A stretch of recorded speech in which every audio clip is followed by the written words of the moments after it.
Hello, John Dilworth here, and we are doing a 25th anniversary of Courage the Cowardly Dog, and I am excited. We're going to try something. Uh, it's an experiment because I've never done anything like this in the past, so I thought, why not? And uh, you know, how do I get? How do I communicate to you all? I mean, without your love, this show, I don't even know what it is. So I thought, why not present myself and we could take questions. I mean, I'm right here. I will answer them right in front of you. Hello, Mr. Dilworth. Right. How old is Courage? Well, 25, right? There it is. The great eggplant says happy birthday. Yeah, the great eggplant. I mean, what was that? You put you saute it and it's still yum yum. You can eat your own villains. Let me see. So I think what I'll do is I'll just scroll the question of the chats and try to pick out questions. And if anything inspires me to yap, I will. But it's really for you. It's right. Whatever you want to talk about, I'm here. I'm here for you. I'm just as you were for the show. And yeah, it's odd. 25 years. I don't even feel it. I guess I look completely different, but I still feel the same. Excited. Um, Perfect. The episode of Perfect, is that airing right now? That's a great episode. Perfect. Yeah, I can't even recall exactly why it was important to make that episode, but there must have been something going on, um, and especially how we didn't try to be perfect creating Courage, the series. It's impossible. But what I did, and I know I've mentioned this in the past, that I had a formula, and the formula in the production was, of course, I can draw 100% of what I can draw, but I can't expect that of other artists. So if they can draw 70% of what I could draw 100%, right? I mean, perfect Courage, whatever, then we go. That's fine. That's good enough, right? And this kind of vibe was very beneficial. It got us going. Um, All time by far my favorite cartoon. Thank you, thank you. Uh, Let me see. Let me just look for questions. Uh, what's the next project? Wait, oh, it's going so fast. Do you have a suit you were? Wait a minute. There's some funny things here. Best wishes from Pennsylvania. Hello, Pennsylvania. Never mind. Just had a hard refresh. Here we go. Not Not at all. You look exactly the same. Thank you. Thank you. Pennsylvania is right there. What made you want to do short films? Oh, yeah, that's interesting. I just recalled watching cartoons when I was a boy. Those great, the golden age Hollywood classic, Warner Brothers, MGM, specifically. I mean, I'm sure there were others, and they were all short. And I guess that just embedded in me, even though I was watching live action movies like monster movies and things like this. It's just the short that really hooked me. And when I went to school, I was still thinking just shorts as personal expressions. They're so much more, they just feel contained, like you can do other things in your life while you're making a short. A little did I know, and every short has its own personality and its own demands. But it's only recently after Howl that I began playing with the idea of an animated feature, or maybe some hybrid. I don't know. It's so ambitious that I can't even get into it. But let's get back into good stuff. Thank you for giving us courage. Yeah, well, there's like 300, maybe 300 people that made the show. There was 50 at Stretch. And then we had all these wonderful overseas partners that had to have been maybe 250, something like in Taipei, with James Wang. And then we had partners in Spain doing storyboards, if I recall, it's 25 years ago. And so we have all of these people also to thank. It's not, yeah, the director is really the vision forward, like a sea captain, we have to go this way, right? Do you still have the suit you wore in your pitch? Of course. I just came back from Iceland at a festival in Iceland wearing the suit, and I wore it in a festival in Detroit. I wore it in 2 festivals in New York. The suit's been around, and I really enjoy wearing it. And it's a great fit, and I don't get radiation if I have to go to suborbit and anything like that. Let me see here. What's your inspiration beyond Žalost? Žalost was conceived in Croatia, in the city of Zagreb. And I was there with my lady friend at the time, who was also part of the Courage crew. She was in the art department. And I was just hanging out there in Zagreb, and they had this really beautiful old tower. It was a tower, really. And my mind just started flying. And Žalost roughly is sadness in Croatian. So things were just happening creatively, like however the creative process works. I was just open. And of course, when you're making a TV show and every week you need 2 premises, 2 story ideas, you have to be open. I mean, all the gates have to be completely open. Anything has to inspire. You have to look for inspiration everywhere. So I was there. I was just there, and it just made sense to do that. Žalost. I enjoyed Courage. Thank you very much. We love you the best. Okay, who is your? Oh, geez, these things pop so fast. Let me see. Is pink your favorite color? No, pink is not my favorite. Pink. Courage is not really pink. Pink is Pink Panther.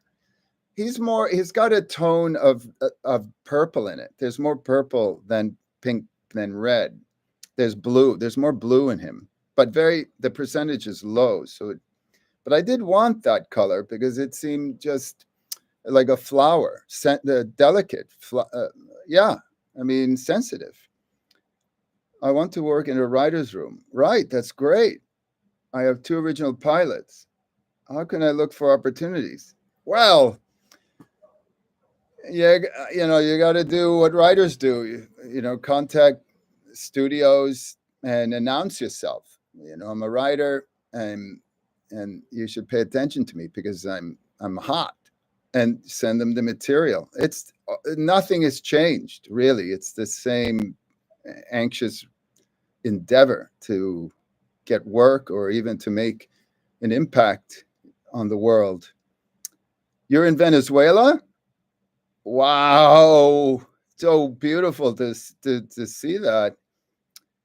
You were my childhood, my parents in one million. I get that a lot. Parents don't, I don't know why. I mean, parents love being scared. I mean, my brother and I, we spent our whole childhood scaring our mom. Courage has always been okay. Question. How come there was never a Christmas or Halloween episode? Don't even ask. How come there was never a Christmas or Halloween episode? Well, when I was living in Spain, the good and gracious studio we did start playing with the idea of specials, a Halloween special and a Christmas special. And I was excited. I began writing. I had crazy ideas for Halloween, especially revealing a narrative where we learn how Eustace gets Muriel. And there was another lover. Muriel had, a previous lover, and there was a real competition between who would get her, right? And there's some tragic consequences that directly impact Eustace. And I just wanted to suggest that he was a bitter man because he never was able to forgive himself nor discuss what he did not do, right? So yeah, I wanted to. It's just one of these things. It's a showbiz things. We have no control over it in life. The Nutcracker, I kind of consider the episode of the Nutcracker a Christmas episode. Yeah, why not? I love Yeah, I love that one too. Have children? Eustace and Muriel have children? No, I don't know that they do. I don't. I no, absolutely not. I mean, when Muriel met Eustace, he had a complete spiritual emptiness from an action. And everything around him didn't grow. His farm, him, he was just as barren as the land he built his farmhouse on. Let me think. Would you ever? Oh, yeah. Would you ever release the original Courage Pitch Bible? Well, why? And anyway, I don't know if I have the rights to do that. I mean, that's the property of now Warner Brothers, really. But yeah, it's like any other Bible. You give them, you have a paragraph about what the show is, 3 lines, and a page of describing the world. You have pages of description of the main characters, and then you give like half a dozen premises. And a premise would be, the conflict, how it builds, and a potential conclusion. Well, at least that's how it was. It's Howie Hoffman. I love you, Howie. Hello, Howie. Thanks for coming by. Are you still getting some work? No, I just live on air. I do a lot of commercials. The commercials, I mean, there's nothing. They fund my short films. That's what I've always done. John, would you ever do some meeting in England? Sorry. Yeah, why not? I love England. Eustace, man, generally feel bad. Okay, so let me see. Big question for me is trying to be a cartoonist. How did you manage to make this unique, deep, and scary character? Can you please give me tips? I don't know if there's any tips. The thing is, it's craft, right? Or it's spontaneous imagination. I mean, what you just keep drawing. And I make another noise about being open, but that's really being receptive. And if it's curating, you're curating the thoughts that enter your mind, the beliefs that you choose. And as an animator, it's natural to be silly and absurd. And we draw this way, I hope. But not every, I can't speak for all cartoonists. They're all very different, and I just think about the underground comics that I loved also, and they're a lot of dark stuff, and that's cartooning. To really, you have to do what pleases you, right? I mean, you're not. I know we're in a market, and even I have to. Everybody, all your cartoon masters, always have to consider the market if they're going to create something and they want to sell it, so that somebody else can sell it and make everybody money. It's the world we live. I didn't make it, but also I like my freedom. That's another thing. I mean, freedom is important to me. To do a series for a couple of years, that's fine, when you're 40, but when you're 60, it's another thing. I mean, I like my espresso. I love looking at the sea, be surrounded by pine trees, and there's life to live. It's not just always creating. I mean, also, I'm not a Picasso. I mean, everything he touched was how blew up. It's amazing. I really wonder how he felt about that. But he also lived with all that dough. What can't you do? I guess you can't buy time, right? Because you're really working for others. That's what you're doing. What did you think of the Scooby-Doo crossover instead of letting you do a revival or special? It's showbiz stuff. What did I think of it? My very dear friend, he was part of that, and I don't want to be a stuffed shirt. I wish that they invited me to direct the Courage portion so that they were on model and they moved the right way and we had control over the background and control of I mean, it's always about that. What are you going to do? We were developing a prequel before Courage while they were doing the crossover, if it's such a thing, a crossover.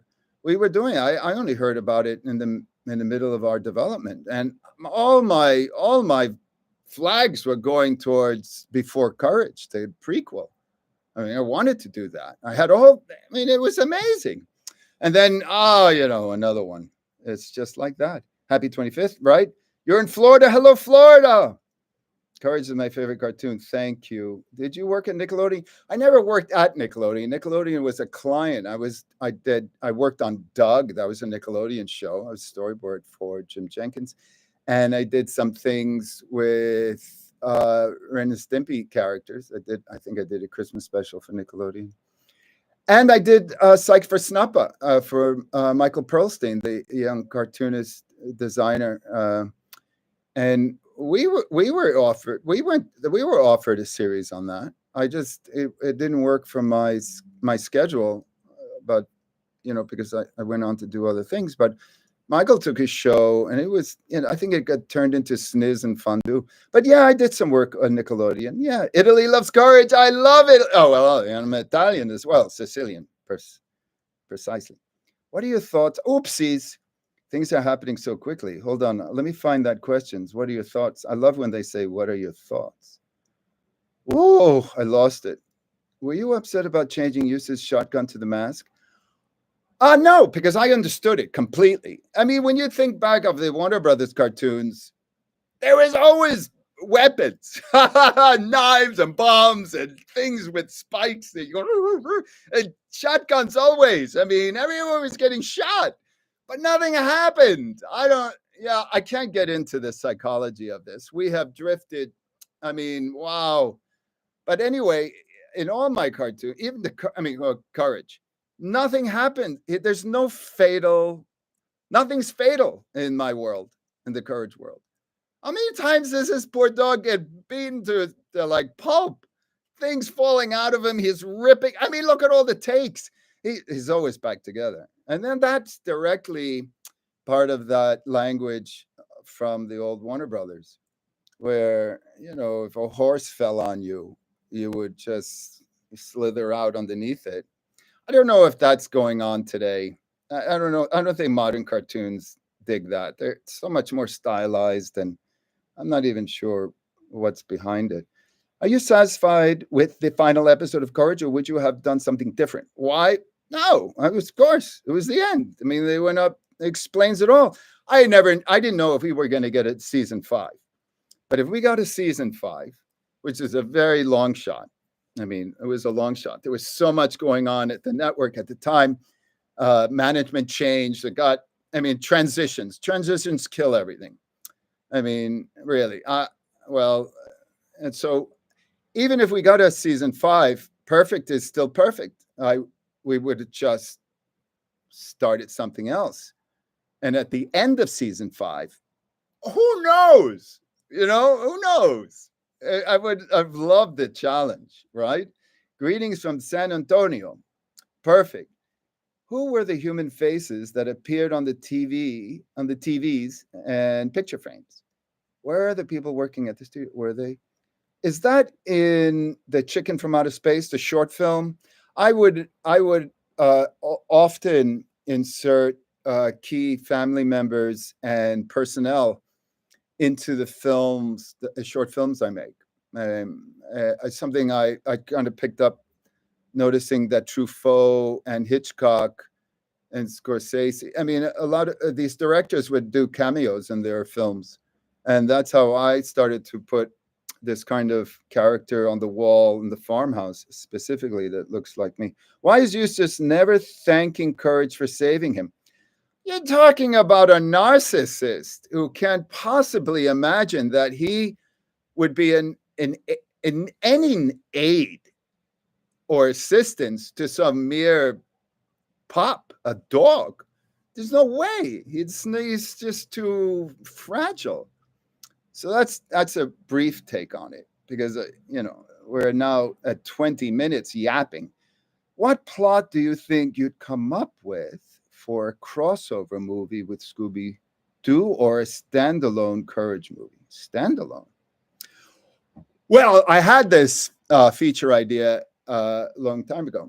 Uh, I'm not sure I even developed it to anything seriously, but I would have loved if courage had to enter plants and enter the spiritual world of plants and learn, well, not learn, but through his adventures, discover that how interconnected really all life is. I mean, that was a big concept idea, but and of course Muriel would have had to been taken in by the underground, and it's just sort of like Persephone, take on an old, like an ancient Greek myth, the mother Demeter and Persephone, and there is always some kind of nasty character under the ground that desired her. I mean, something like this. Yeah, I would have probably done that. What was the operating system of Courage's computer? Stupid. I mean, what, with two O's? I mean, the operating system. Simon Preble. He was so great. He was so much fun to work with. I loved him. What was the inspiration for Eustace? Well, I had been asked that in Iceland. And I have to be honest. I mean, I just think it's so much of it is the rotten parts of me. I mean, yeah. And people that I've noticed who are just miserable and make people miserable, different than Dr. Jalos. Jalos was just sad. But Eustace, like what I was mentioning earlier, he has this knowledge of some major human flaw, something he should have done that he just chose not to do, and that had serious consequences. And it eats you out from inside. So, question: is it true you wanted to make a Courage movie? Well, okay, we talked about that. Who voiced Kitty and Bunny? Excellent actresses. The names I can't. Oh my. Christmas cartoon with Ren and Stimpy. Yeah, I did that. I think Courage's favorite food is, of course, plums. What? Were you upset about me? No. Oh, I answered that. Oh, let me just try to see. Dilly, okay. Do you? Oh, boy, this thing is flying. Well, I don't know. How do you stop Muriel? I mean, stop this thing.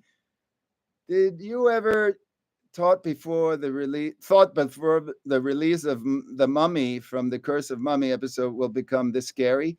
I didn't make scary cartoons. I still contest that I didn't intend to make scary cartoons. I wanted to make funny cartoons and a family drama that had, kind of little scary things in it.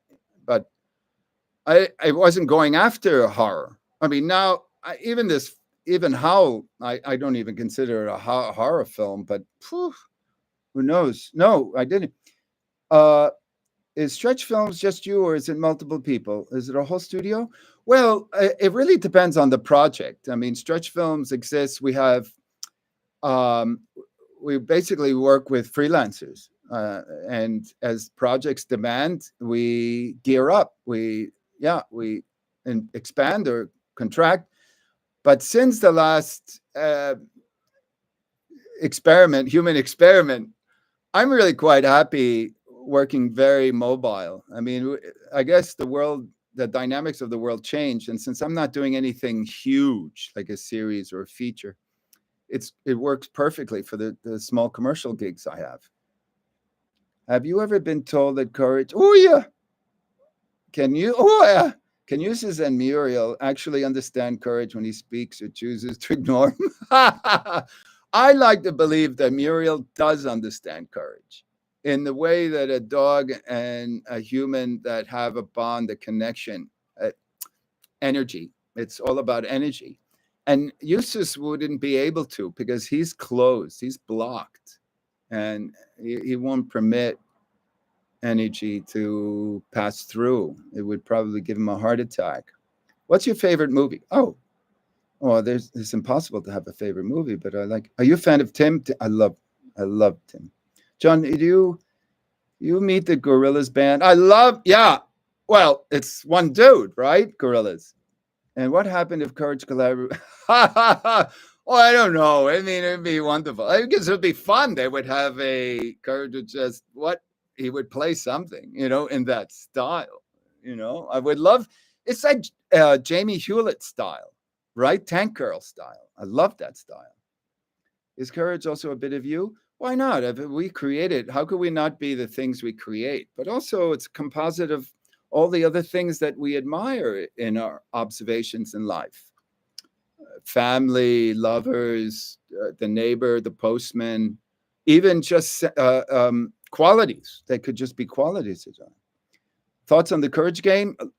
From what I've seen, it looks great. Do you think, oopsies, what is the best method for balancing funny and creepy in cartoons? Oh,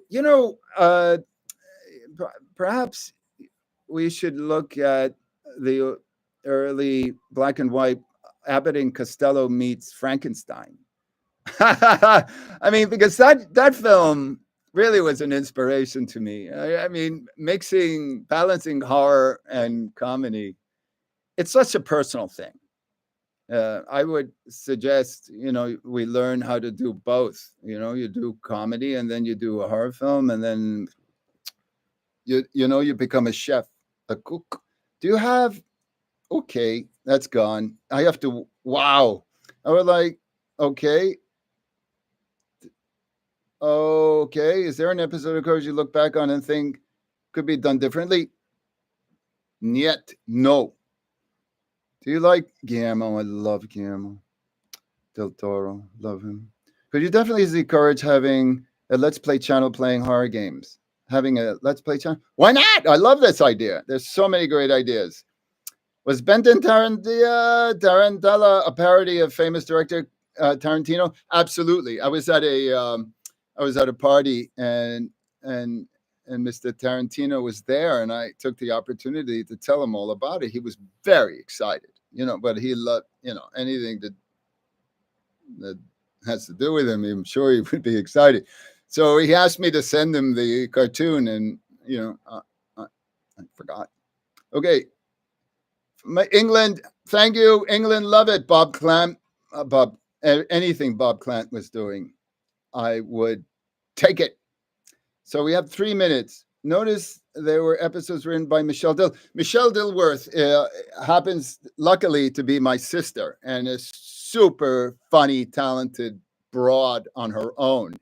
And she was 4 seasons on Courage, and in fact was my go-to person on my premises. I would always pass them through her because I trusted her sensibilities. And it was also great to have a female presence on every episode because, well, we had Muriel. We needed something like this. And Michelle even went on to work on an Emmy award-winning kids show. I mean, she's just a talent. So yeah, let me see. How do you think Courage and Smart Talk? But you know that I pillaged Smart Talk for a lot of. You can even see Hamilton in Eustace, and not so much Raisin, but she was a sweet kid. And I modeled Raisin after Margaret Fry, who is for many, many cartoons and all through Courage, a color stylist and an amazing fine artist on her own. But Hamilton is the early mutant of Courage. Absolutely. Yeah, so let me see. John, I think of my childhood. Okay, wait. Would you happen if Eustace met Ned? What would happen?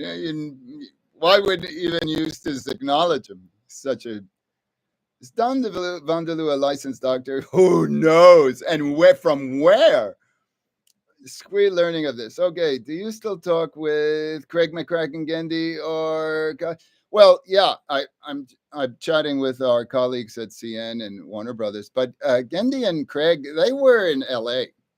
I've always been in New York, so we didn't have a lot of crossover there. Is Hamilton grandfather? Who's the No, I don't think so. Things are happening so fast. Well, look, we have. Oh, what was the experience with Chris Landreth? Love Chris Landreth. That was fantastic. fantastic. I hope you see the film, Subconscious Password. Well, this is my offer to you all, and we're going to conclude now. But I want to thank you. Thank you. This has just been wonderful 25 years. I hope that all of your dreams really come true. And for any of you aspiring filmmakers or cartoonists or artists, that you all experience what I do, what I experienced from your love. And yeah, and I never expected it or want. Well, maybe I did want it. Let's be honest, right? Let's be honest with each other. I was motivated by fame, but I understand it better now, and I don't think I would be motivated again if I had to do it. So until next time, you know what we say: stay courageous.